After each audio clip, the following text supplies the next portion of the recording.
الله دی رات سات نور لهر یو دښمنا پتا مزړه خوږیږي ای زما ګرانه وطنا د دې دغه کلمه چې دا د باندې وتې ده دغه کونډه خورکۍ خپله مجبوري داسې بیانوي چې زمونږ په دغه ساحه کې څوک همداسې ملتیا کوونکی نشته دی چې زما د اولاد علاج وکړي.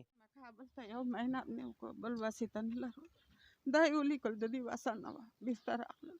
ولې ژاړې مورې څه خبره ده؟ غټه هلک دی که نه د پیسو د لاسه موږ د لاسه ځي. درد کوي دا ځي درد کوي یو ځل یې دلته عملیات شو مثانه کې یو ځل یې د مثانې عملیات یې وکړو. دا چې ما ته ولیدلې داسې خفه غوندې ولې په سر ناسته وې دې ته راغلی وې چې ما سره مرسته وشي.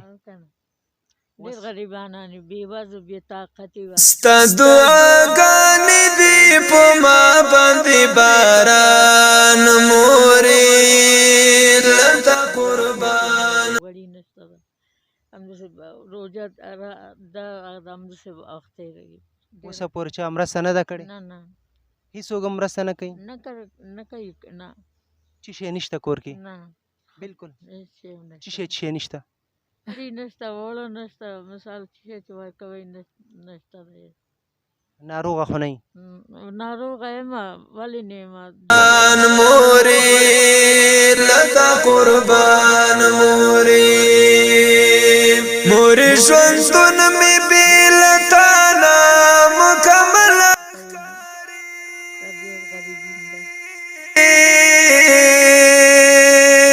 مورې ژوندون اوسه هېڅ ډول داسې انسان نه دی پیدا شوی چې تاسو سره مرسته وکړي؟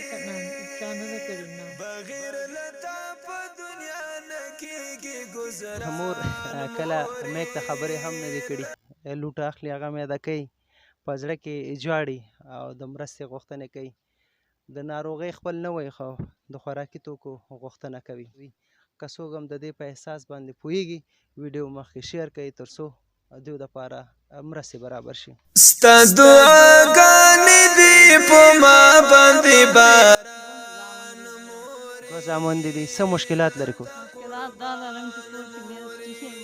الله دی رات سات نور لهر یو دښمنا پتا مزړه خوږیږي خیر دی پروا نه کوي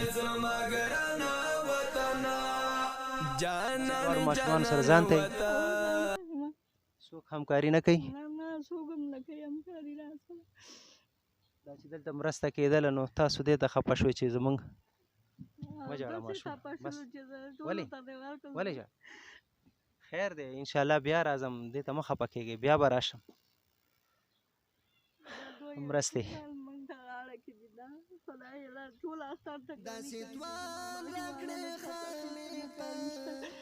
پرېږدم دې نه هېڅ کله چې پرېږدم دې نه هېڅ کله ستا په درد سوالګر پروت یم درنه ځم.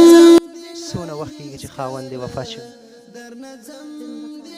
15 کاله. په دې 15 کالو کې تاسو سره اوسه پورې همکاري نه ده شوې؟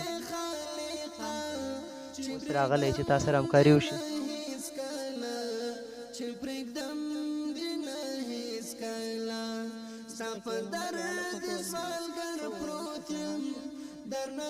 دا هلک حالات ته ګورئ ژاړئ.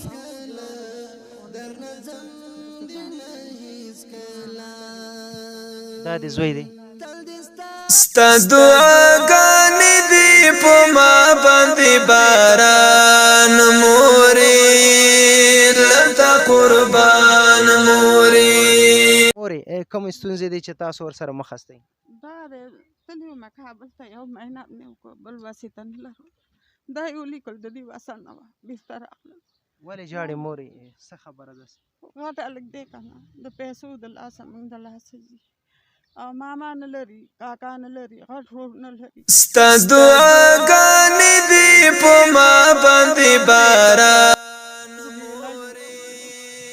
پیسې نشته چې هندوستان ته ویزو یا پاکستان ته ویزو پاسپورټ جوړ کړو دا همداسې دې کې پاتې دی کم وخت دغه دی پرې کې 15 کلن شو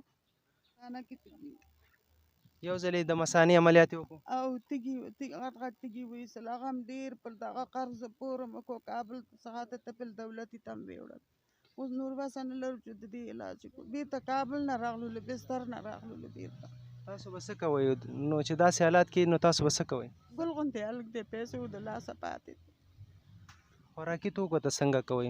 څوک خوراکي توکو ته یو بل خیرات، دا سرسایه یو ورکي بل ورکي، خیرات ورکي. او که دا مو نه رسېږي بیا څنګه کوئ؟ وږي کښېنئ؟ او نو څه چاره به وکړو؟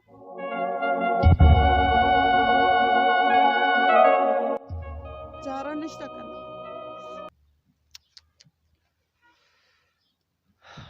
د مورکۍ خبرې دردونکې دي. د خپل اولاد دغه حالات نشي لیدلی، په سرسایو او صدقو باندې خپله نس ساتي. د دې اوښکې موږ ته ډېرې ارزښتمندې دي او الله تعالی دې داسې میندې نور نه ژړوي او دا غربت دې الله تعالی د تل لپاره خلاص کړي. موږ څه مرسته کولی شو مورې در سره؟ مشي خدای عزت خاوندم کي، هر څنګه چې کېږي د دې هلک علاج وکړي، چې شی مرسته وکړي، خوراکي مواد یا بل هر څه شی چې بسه کېږي. صحیح ده مورې. ورونو ویډیو تاسو شیر کړئ.